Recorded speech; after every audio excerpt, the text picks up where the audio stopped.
This is the Yay or Nay Show with Alex C. A sports show for sports fans by a sports fan. And now, here is Alex C. As always, it is a typical Monday. This is the Yay or Nay Show with Alex C., the sports show for sports fans by a sports fan. However, a little untypical as I'm getting ready to do the podcast, breaking news happens. This one, I didn't see it coming. I don't think anybody saw this one coming, to be honest. The NFL has suspended Atlanta wide receiver Calvin Ridley for at least the 2022 season for betting on games. The way that the story goes is the league said Ridley was betting, and it took place during a 5-day period in November when he was not with the team while on the non-football illness list. And the NFL said its investigation uncovered no evidence that Ridley used inside information or that any game was compromised in any way. There also was no evidence that any of the Falcons coaches, staff, or Ridley's teammates were aware of his betting activity either. However, even though there is nothing more fundamental to the NFL success and to the reputation of everyone associated with our league than upholding the integrity of the game, NFL Commissioner Roger Goodell wrote in a letter to Ridley notifying him of his suspension. This is the responsibility of every player, coach, owner, game official, and anyone else employed in the league. Your actions put the integrity of the game at risk, threatened to damage public confidence in professional football, and potentially undermine the reputations of your fellow players throughout the NFL. For decades, gambling on NFL games has been considered among the most significant violations of league policy, warranting the most substantial sanction. In your case, I acknowledge and commend you for your promptly reporting for an interview and for admitting your actions. The earliest Ridley can apply for reinstatement is February 15th, 2023, the NFL said. So again, breaking news, the NFL has suspended Atlanta Falcons wide receiver Calvin Ridley for at least the 2022 season. Now, staying with the NFL, Amari Cooper looks like he's going to get released from the Dallas Cowboys. This story broke not too long after I finished up my podcast on Thursday. Here's the story. So from the moment Amari Cooper signed a 5-year, $100 million contract, it was obvious that he'd signed a 2-year, $40 million deal with no commitments beyond that. 2 years later, the Cowboys have leaked that they are likely releasing him. So what happens next? Well, his $20 million salary for 2022 becomes guaranteed on March 20th. The Cowboys don't intend to pay it. By getting the word out that Cooper likely will be cut, the Cowboys obviously are hoping to generate a trade market. Now, keep in mind that we're not only talking about the fact that the guy has not been producing. I mean, let's face it, for the contract that he has received, he has not produced anything worth the value of the contract. Add to that, not by my standards, by the national media standards, the fact that he has not been vaccinated for COVID-19. And, there was a time where he wasn't able to play games because of the fact that he wasn't vaccinated. He tested positive. And, of course, the national media wants to jump all over it because, they are, politically motivated. So they had to jump all over him for not being vaccinated and crucify him. So even though he's a cowboy not going along with their political likings, which is being vaccinated. So therefore, you're not really seeing the media get upset over the fact that Amari Cooper, who, a lot of people still consider to be a high-value wide receiver, is getting cut from the Dallas Cowboys. Again, because he doesn't go along with their political agenda. That's the way it works with the sports media. I'm not part of the sports media, and I don't have a political agenda. I'm not here to jump all over you because your beliefs don't align with mine. That's the hypocrisy of the national sports media. I don't play that game. I will tell you that I think that Amari Cooper getting let go by the Cowboys is a good move for the Cowboys only because he hasn't produced. Has nothing to do with COVID-19, has nothing for me to do with the fact that he's not vaccinated. I could care less whether he's vaccinated or not. That's a choice that everybody gets to make. It's not mine or anybody else's decision to make for somebody else. It's a choice for everybody else to be able to make on their own merit, on their own beliefs. But it is a good move for the Cowboys to release Amari Cooper. Again, he has not produced. He hasn't lived up anywhere near the kind of money that he's demanding. I don't think he's going to get the kind of deal that some people are thinking he's going to get. I heard Keyshawn Johnson talking this morning saying he thinks he's going to get a 2-year, $30 million deal. I don't see where he's had the production to warrant anybody giving him a $2 million, $30 million deal, especially when now the wide receiver market is a lot like the running back market, which is it's oversaturated. It's a dime a dozen. You could find a wide receiver on every corner. It's not that hard to find them. You got some good ones coming out of the draft. You got a lot of guys who are sitting behind other wide receivers on other teams that are available that you can go grab. So there's a lot of moves you can make. Wide receivers, again, dime a dozen, just like running backs. I don't see Amari Cooper, because of his lack of producing, having the ability to command a 2-year, $30 million deal. That's just me. I know Keyshawn Johnson seems to think that he knows more because, he played the game, so somehow that makes him more knowledgeable than everybody else.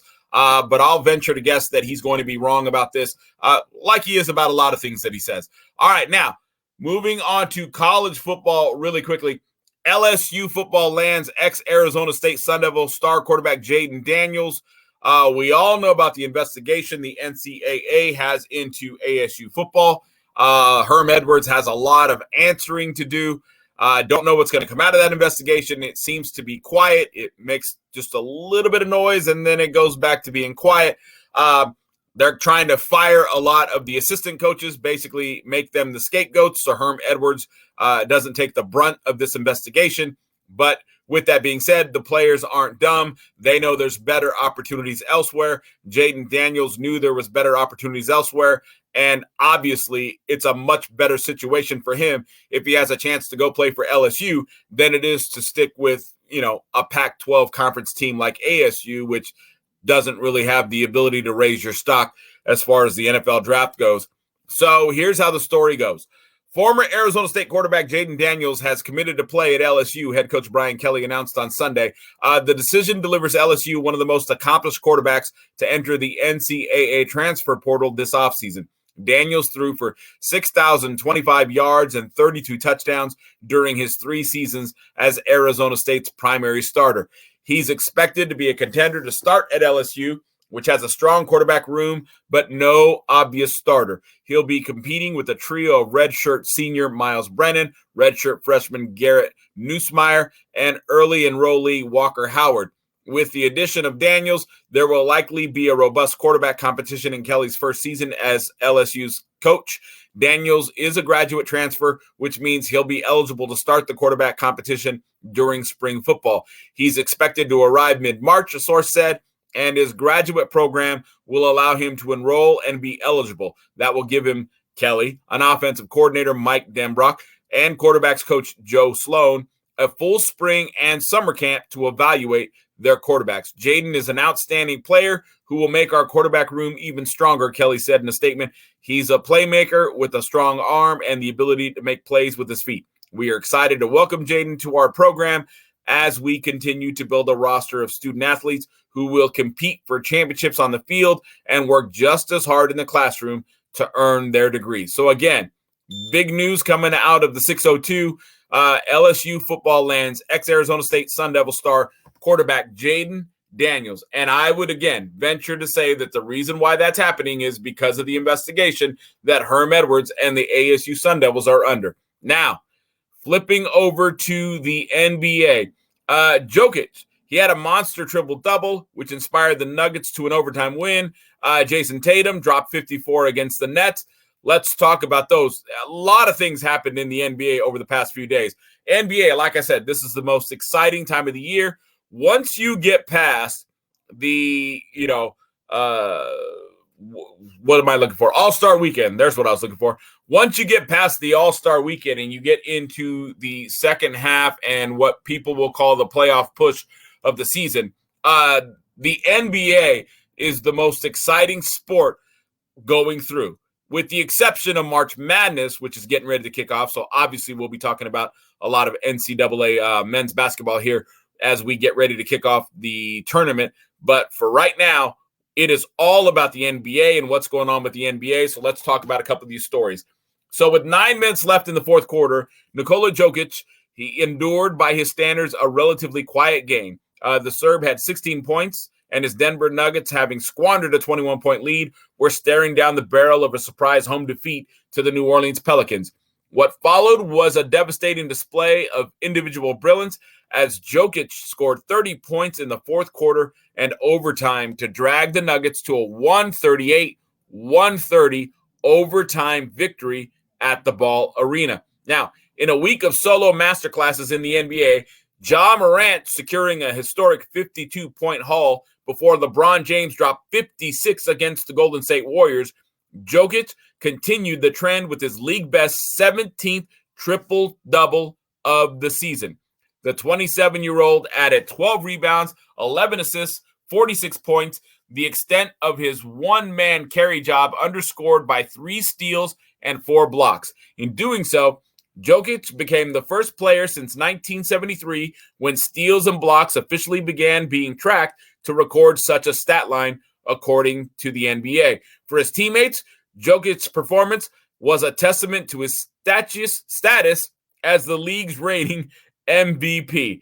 Now let's move on to Jason Tatum. He dazzled against the Nets. Now, keep in mind, Tatum did it against the team that's on the slide. The Nets got some problems, got some questions. Obviously, I'm going to have to reevaluate my Power 4 rankings in the NBA. We will be doing that later on this week. But I'm obviously going to have to do some reevaluating because health is a big part of, obviously, a team being successful. Brooklyn has some issues in regards to that category. And again, we'll discuss that further in another podcast. We're not going to do that today.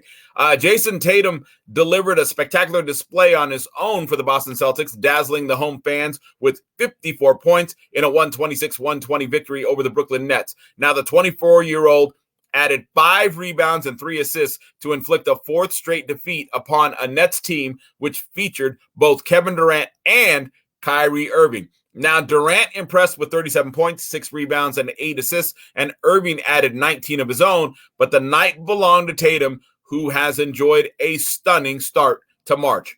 The 3-time All-Star scored 33 points against the Atlanta Hawks and 37 against the Memphis Grizzlies before his explosion on Sunday, helping the Celtics to 3 consecutive wins.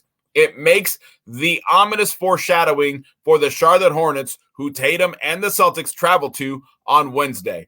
Yes, it does.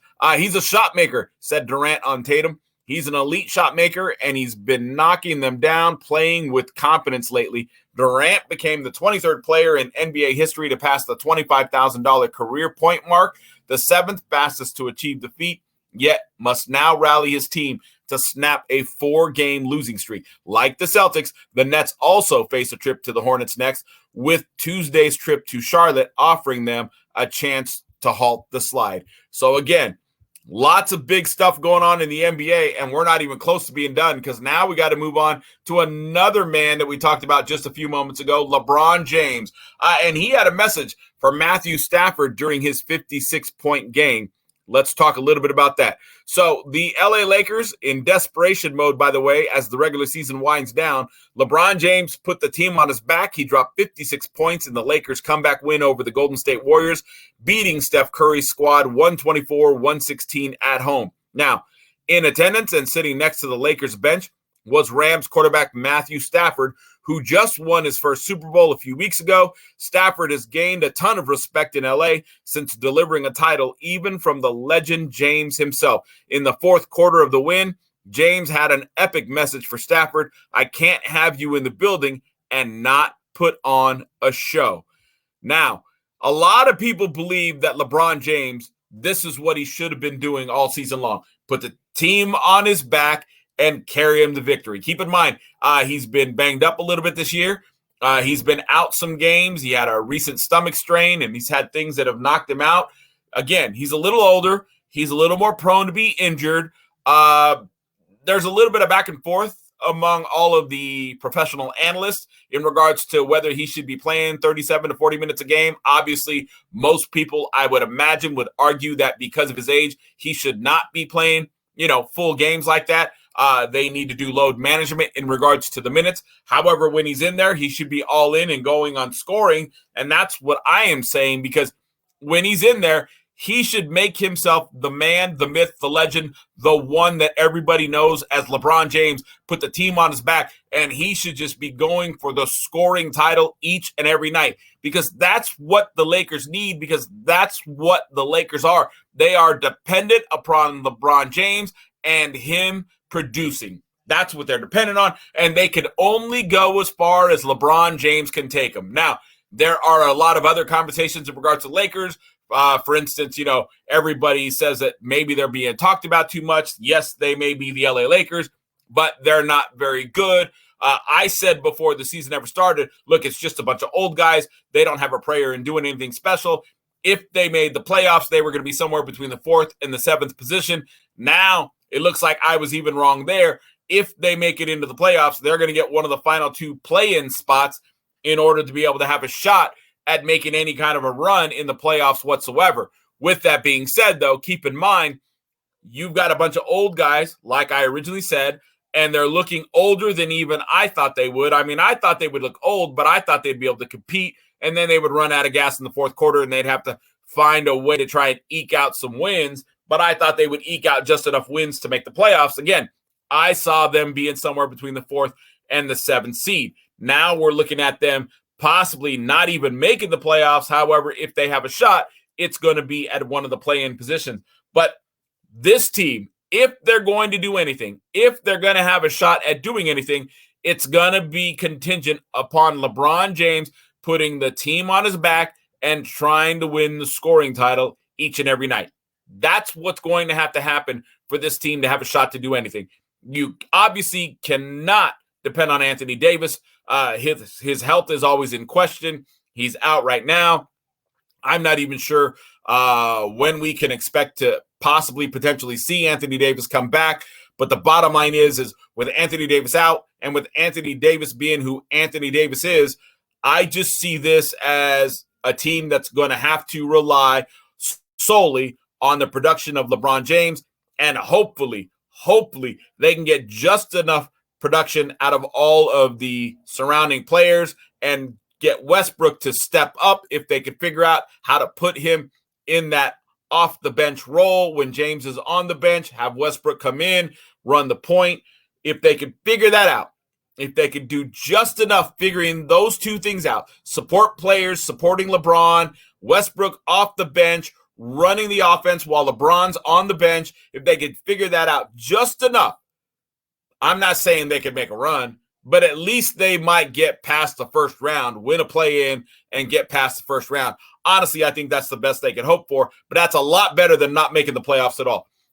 James had already put up 54 points when he had said that, by the way, to Matthew Stafford, but he added another 2 points, giving him 56 to the win, and it's the most he scored as a Laker and is his 13th career game with at least 50 points. So again, LeBron James putting the team on his back, giving them a win that they should not have gotten against the team that they should not have beaten, and that's what you're going to have to see from LeBron James, again, just to get into the playoffs. I get it.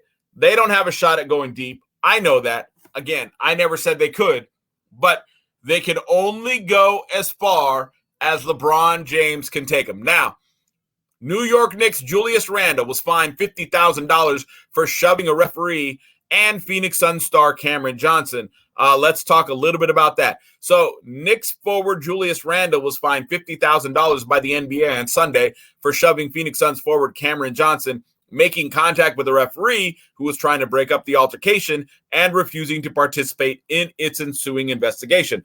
Randle and Johnson were both called for technical fouls after bumping chests and exchanging words in the 3rd quarter of a wild 115-114 victory by the Suns over the Knicks on Friday night in Phoenix.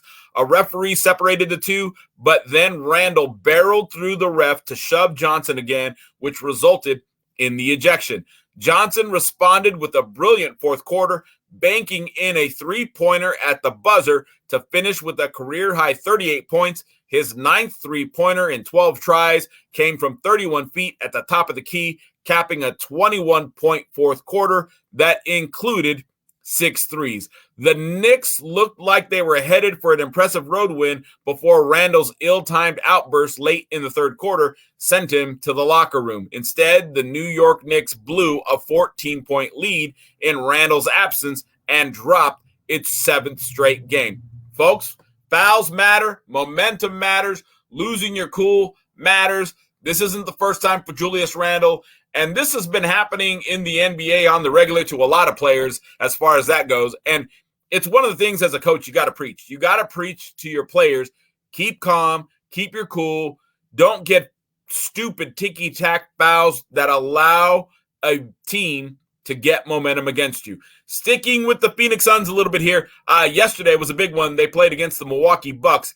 It was a rematch of the NBA Finals from a year ago, and the Bucks once again bested the Phoenix Suns 132-122. Let's talk a little bit about the highlights here, which there aren't really that many. Chris Middleton scored 44 points as the Bucks rallied to beat the Suns.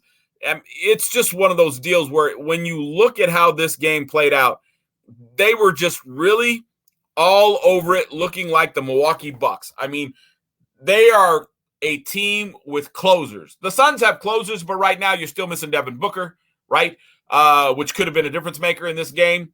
And Giannis is Giannis, right? Still playing defense, still running up and down the court, still giving it 100% effort from opening whistle to closing whistle. That's what you saw. That's what you had. And Milwaukee reaped the benefits along with, again, a great performance by Chris Middleton, who scored 44 as the Bucks topped the Suns yesterday. So NBA-wise, there's a lot of things going on, and you got to admire this season the way that it's gone. It's been a very competitive season. It's been more competitive than most, in my opinion. The East is getting more competitive than ever. Everybody's loving what they're seeing out of the Sixers, waiting to see something out of the Nets. Obviously, the Celtics are balling. The Heat are balling. The Bulls are balling. Everybody's got a lot of philosophies, a lot of ideas, and some question marks in regards to what's going to happen to a lot of these teams in the East. But I think that most people are thinking that whoever's going to win the NBA Finals is going to come out of the East. There are some people that believe the Phoenix Suns can do it. There are still some people that believe the Golden State Warriors can do it. I'm not really a believer in the Warriors anymore. I think I've seen enough of a sample size of the Warriors to see that they're just kind of there, blase. But when they run into pressure ball, they're just not able to live up to the pressure. Suns obviously are able to do a better job living up to the pressure. And right now, I think the Suns are going to come out of the West. I just don't know that they're good enough to beat any of the teams out of the East. I really don't. I don't see them beating the Sixers. I don't see them beating Milwaukee. And I don't necessarily see them beating Miami. And it would be a very big question mark whether they could beat Chicago. Again, everybody in the East is pretty well stacked. And the Suns are good. They are. But a lot of times, more often than not, it's been my experience as a fan that you see somebody who's a regular season champion. This year, it will be the Phoenix Suns. But those regular season champions don't, more often than not, pan out to be NBA champions. I think that's what's going to happen, unfortunately, to my team, the Phoenix Suns, this year. That's going to do it for today's podcast. You guys enjoy the rest of your day. We will do it all again tomorrow. This is Yay or Nay Show with Alex C.